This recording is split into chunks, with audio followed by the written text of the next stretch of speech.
Pour s'écouter, il faut s'entendre. Pour s'entendre, il faut peut-être réduire le bruit autour. Et souvent, ça commence par se choisir. Se choisir, s'écouter, écouter ses besoins et veiller à les combler. Alors, je m'appelle Donia Bendib, je suis artiste, je suis entrepreneuse et autrice. J'ai écrit mon premier livre qui s'appelle Grenade, l'art de renaître grain après grain. Parle-moi de ton parcours, de ce qui s'est passé il y a 9 ans.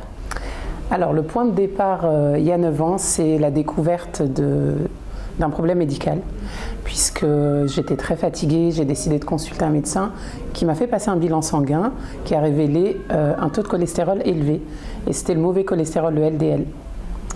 Ça m'a bouleversée et j'ai pas compris en fait pourquoi ce taux était élevé alors que mon alimentation me paraissait saine, puisque je mangeais beaucoup de fruits et légumes, je cuisinais tous mes plats maison. Ça m'a poussée du coup à analyser cette alimentation et à comprendre ce qui n'allait pas et à rectifier. Ce qui n'allait pas, c'est les quelques aliments transformés que je consommais au quotidien. Ça peut paraître peu par rapport à d'autres, mais pour moi c'était beaucoup parce que je ne suis pas issue d'une famille où on consommait mal. Mes parents achetaient beaucoup de fruits et légumes, on mangeait que des plats maison, jamais d'industriel. Et donc il y a eu une sorte de fracture lorsque je me suis retrouvée chez moi et je me suis mise à consommer des choses que je ne consommais pas auparavant.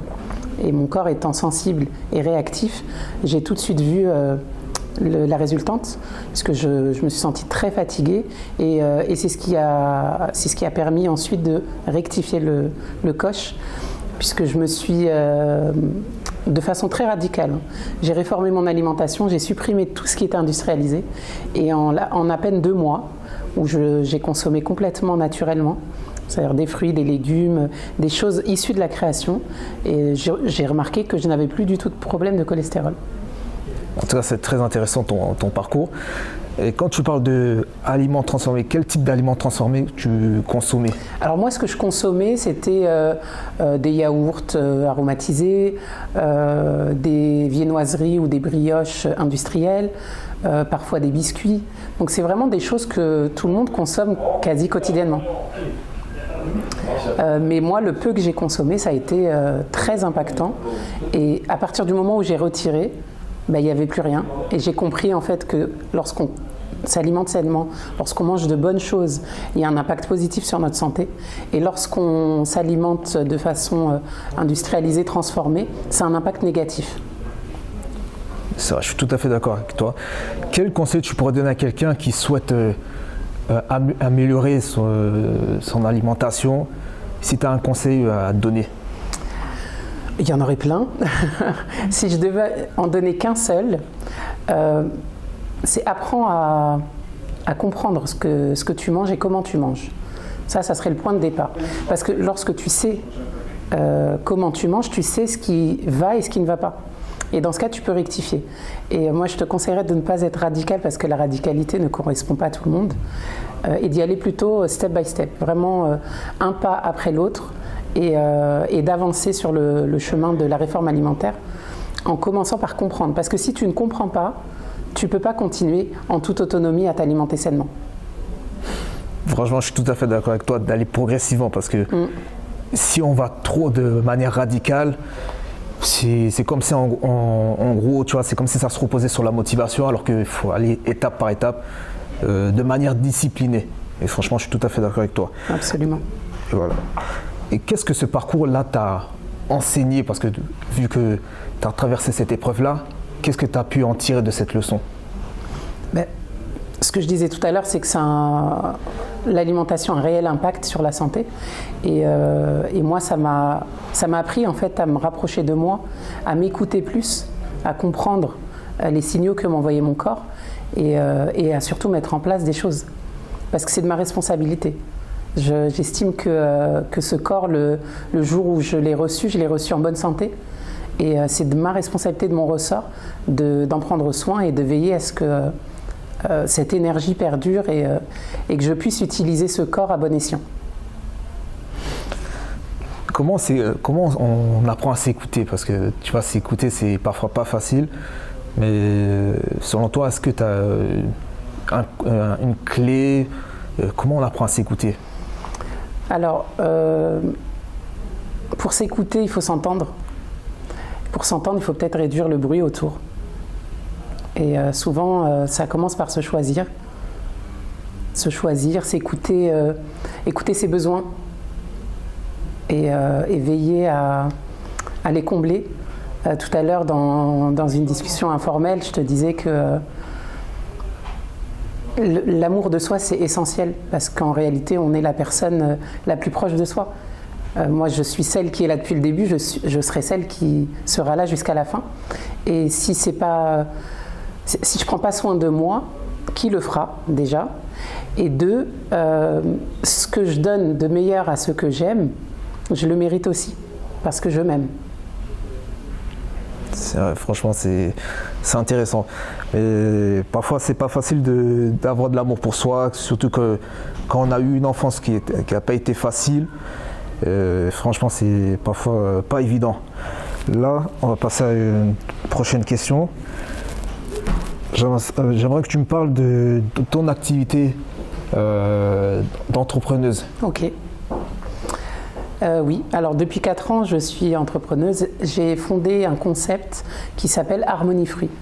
Donc Harmony Fruit, c'est un jeu de mots qui s'écrit avec A-R-T au début, parce qu'il y a un vrai côté artistique. Ma volonté, c'est de rendre les fruits et les légumes tellement beaux qu'on a envie de les consommer pour la santé. Mon objectif, c'est vraiment la santé, et c'est la première porte que j'ai poussée avec Harmony Fruit. C'est proposer une alternative saine, lorsque je propose des prestations notamment. C'est permettre en fait à tout à chacun de pouvoir consommer des choses saines et avoir le choix finalement. Et c'est parti d'une carence, d'une souffrance, parce que je me suis rendu compte que lorsqu'on assiste à un événement, souvent ce qu'on nous propose, c'est pas forcément sain. Il n'y a pas forcément ni de fruits ni de légumes, et bizarrement, en termes de boissons, on propose rarement de l'eau. Et pour quelqu'un comme moi qui ne boit que de l'eau, ça a vraiment créé une frustration, une carence. Et pendant des années, lorsque j'étais invitée, je venais jamais les mains vides. Bon, ça c'est aussi culturel, mais c'est une façon aussi de proposer quelque chose d'autre. Et donc je venais toujours avec une assiette de fruits, une belle salade, parfois de l'eau. Je sais que ça paraît bizarre, mais parfois je ramenais de l'eau. Et c'est à force en fait de faire ça que ça a révélé quelque chose. Et je me suis mise naturellement à le proposer de façon professionnelle. Donc ça, c'est la première porte d'entrée d'Harmony Fruit. Mais Harmony Fruit, c'est pas que ça, parce que moi, mon objectif, c'est pas de faire à ta place, mais c'est de t'apprendre à faire, pour que tu puisses être autonome. Et de ce fait-là, je propose des ateliers, par exemple, pour apprendre à cuisiner sainement, des ateliers pour apprendre à découper les fruits et les légumes. Et de cette manière, en fait, tu ne dépends de personne et puis tu peux t'alimenter sainement de façon tout à fait autonome. Intéressant. Et tu as une boutique est-ce que vous avez une boutique en physique? Non, j'ai pas de boutique. Je travaille essentiellement sur commande. Ok. Parce que les fruits et les légumes, c'est des produits qui sont périssables très rapidement. Et donc c'est important de les travailler vraiment à la minute. Et pour ça, j'ai besoin d'un minimum d'anticipation et d'être prévenu par une commande. J'ai une autre activité. J'ai une autre entreprise qui existe depuis 1 an qui s'appelle Arboriste, toujours avec ART. Petit clin d'œil à mon premier bébé, à Harmony Fruit. Arboriste, en fait, aide toujours à réconcilier l'humain avec le naturel, cette fois-ci par le biais des plantes.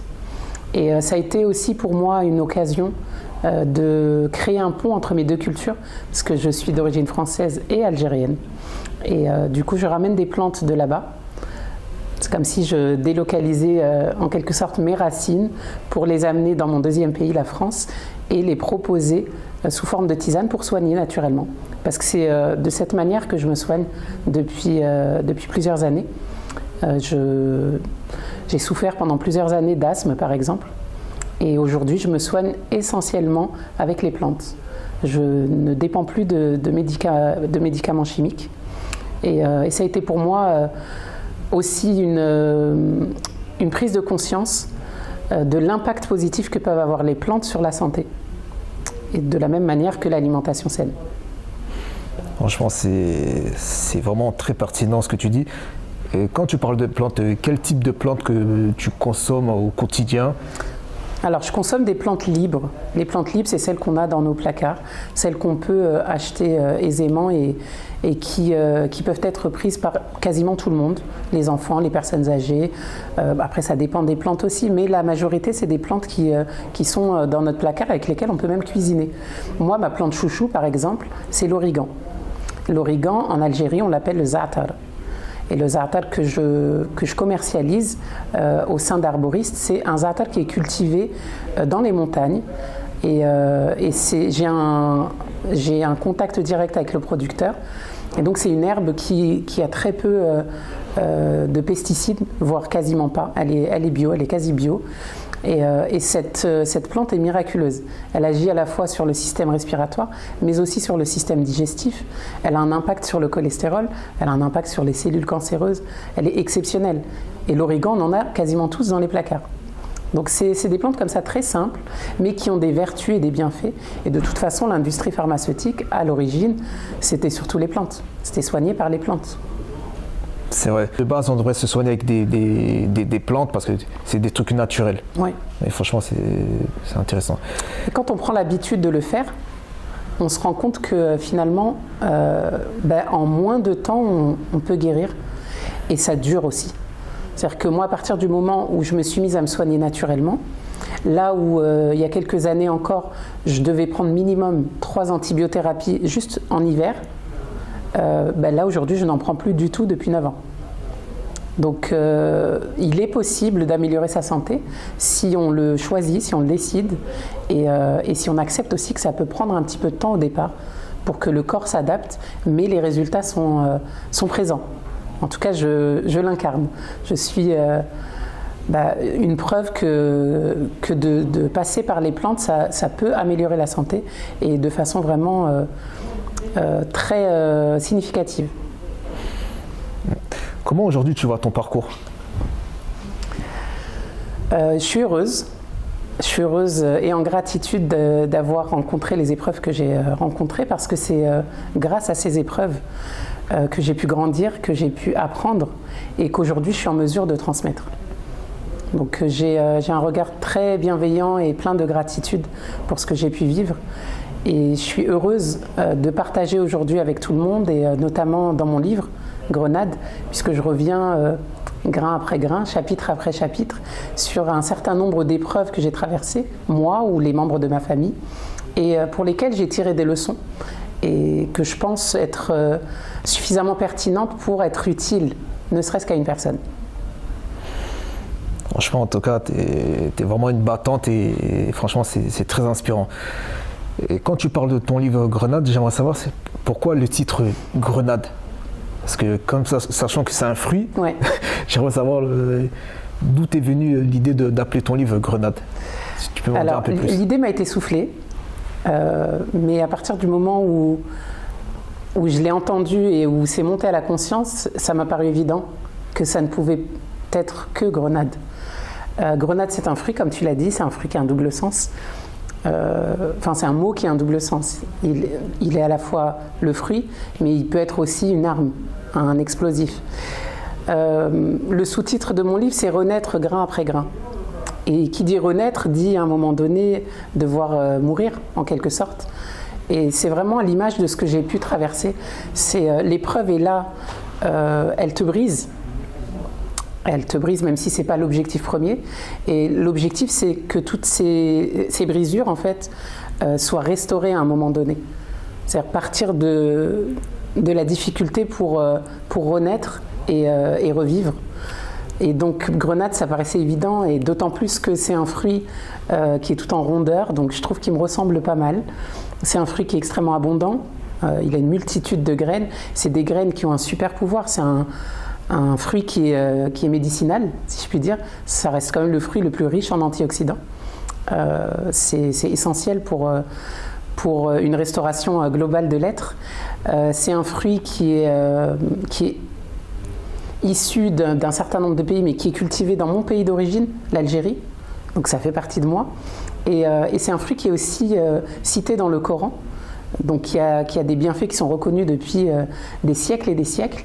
Et le Coran, c'est important pour moi parce que spirituellement et religieusement, c'est un livre qui fait partie de moi, qui fait partie de ma vie et de mon quotidien. Et donc ça me paraissait tout à fait logique finalement que cette grenade qui me définit par toutes les sphères qui me composent soit le titre de mon livre et de mon parcours. Mais à qui s'adresse ton livre Grenade ? Il s'adresse à tout humain conscient qu'il a une mission sur Terre et qui souhaite renaître, qui souhaite dépasser les difficultés, dépasser les épreuves et en ressortir grandi. C'est un témoignage. Grenade, c'est un témoignage, il peut s'adresser à tout le monde. J'ai 3 enfants, âgés de 11 à 15 ans, et chacun d'entre eux a reçu son livre dédicacé, bien évidemment. Et ils sont en pleine lecture de ce livre, et c'est facile pour eux, donc même les enfants peuvent le lire. Je pense plutôt à partir de l'adolescence, parce que j'y évoque quand même des moments assez difficiles. Je parle notamment d'une agression que j'ai subie dans l'enfance, une agression sexuelle. Donc ça peut être difficile pour des âmes sensibles de lire ce passage, même si il est écrit de manière à ce qu'il soit lu par tout le monde. Mais en dehors de ça, ça reste quand même un témoignage qui peut être utile, je pense. Et en tout cas, c'est l'intention que j'ai posée en l'écrivant. Donc Grenade s'adresse à l'humain, de manière générale. Et ton livre, on peut le retrouver où, si on souhaite le commander ? Alors actuellement, il est publié sur Amazon. Donc Grenade, l'art de renaître grain après grain sur Amazon. Vous le trouverez facilement. Là, on va attaquer la prochaine question. La créativité, ça évoque quoi dans ta vie ? Alors la créativité, c'est un moteur. C'est un moteur avec lequel je me suis réconciliée à un moment donné. Ça n'a pas été évident pour moi, en tout cas en pleine conscience. L'inconscient l'avait très bien compris, mais le conscient avait du mal à le matérialiser. J'ai eu la chance et le privilège de découvrir mon mode opératoire en 2020 grâce à la technique du MO2I, donc le mode opératoire individuel et itératif, aux côtés d'un organisme qui s'appelle ExcelArt et qui m'a permis de comprendre comment je fonctionne et comment je peux utiliser ce mode opératoire et en profiter, aussi bien au niveau personnel que professionnel. Et j'ai redécouvert cette créativité, cette fibre artistique qui était là, qui est innée, mais que je n'avais jamais exploitée à ce moment-là. Ce que ça m'a permis aussi, c'est d'avoir confiance en moi, d'avoir confiance en mon potentiel, de savoir ce que je peux apporter au monde. Ça m'a permis de me mettre en mouvement et grâce à la créativité, je propose des choses différentes un peu plus chaque jour. Donc ça se voit déjà au niveau entrepreneurial avec le concept d'Harmonie Free qui en 4 ans a énormément évolué, mais aussi arboriste. J'ai présenté une exposition d'art l'an dernier. Donc j'ai réussi à regrouper 25 œuvres qui racontaient une histoire, qui racontaient mon histoire. Et cette année, c'est la sortie de Grenade, mon premier livre. Donc la créativité me permet en fait d'utiliser mon mode opératoire et de le mettre au service du monde et de poser ma petite brique à l'édifice. Je pense que c'est très intéressant. Et quand on parle de créativité, est-ce que selon toi, tout le monde est créatif ? Oui, j'en suis certaine. On a juste une façon d'exprimer notre art différemment. Mais on est tous doués d'une manière particulière.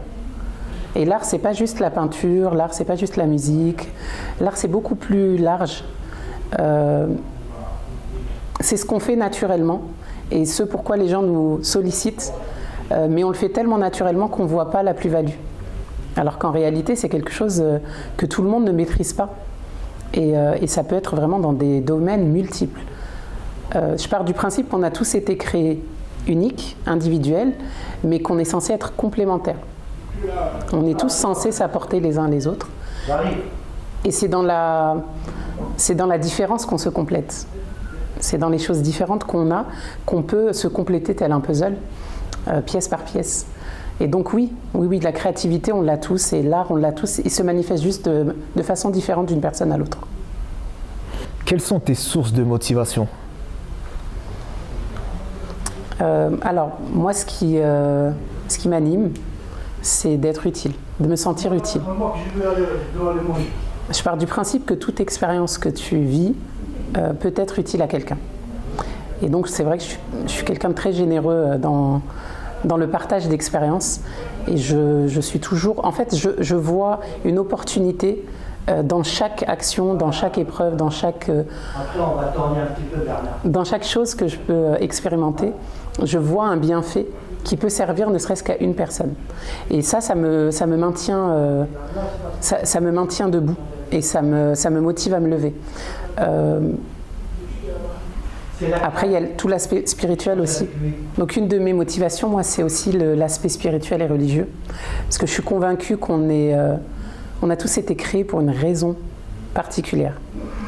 Et moi, ma quête de sens, elle m'a amenée à me demander quelle était ma mission sur Terre, ce que je pouvais apporter. Et j'ai la conviction qu'on a tous une mission et on a tous une responsabilité sur Terre parce qu'on dépend d'un plan beaucoup plus grand que nous, d'un plan divin qui nous dépasse et pour lequel on se met en œuvre de façon différente d'une personne à une autre. Et ça, c'est une autre motivation pour moi, servir le plan divin. Servir le plan divin et être à la hauteur de ce qu'il a mis en moi, de ce potentiel, de cette puissance qu'il a mis en moi pour être utile au monde. Donc c'est complètement en accord avec ce que j'ai dit précédemment sur le fait d'être utile. J'ai aussi 3 enfants que j'aime plus que tout au monde et à qui je veux donner le meilleur. Et pour moi, le meilleur, c'est aussi prendre soin de moi pour leur montrer qu'on est important de façon individuelle. C'est les rendre autonomes pour qu'eux aussi puissent servir le plan divin, parce qu'ils ont une mission également. Et donc, c'est les aider à gagner cette autonomie, à devenir responsables et à faire partie de ce plan. Donc, c'est 3 motivations supplémentaires aussi de me lever chaque matin et d'œuvrer dans le sens de ce qui est attendu de moi, de ma mission. Ce sera quoi le mot pour la fin? Quel serait le mot pour la fin? Prends soin de toi, parce que tu es la personne la plus importante de ta vie. Et si tu prends soin de toi, il n'en découlera que du positif, tel un cercle vertueux. Si tu t'aimes et tu prends soin de toi, tu inspireras les autres et chacun inspirera une autre personne et on pourra avancer sainement. Merci.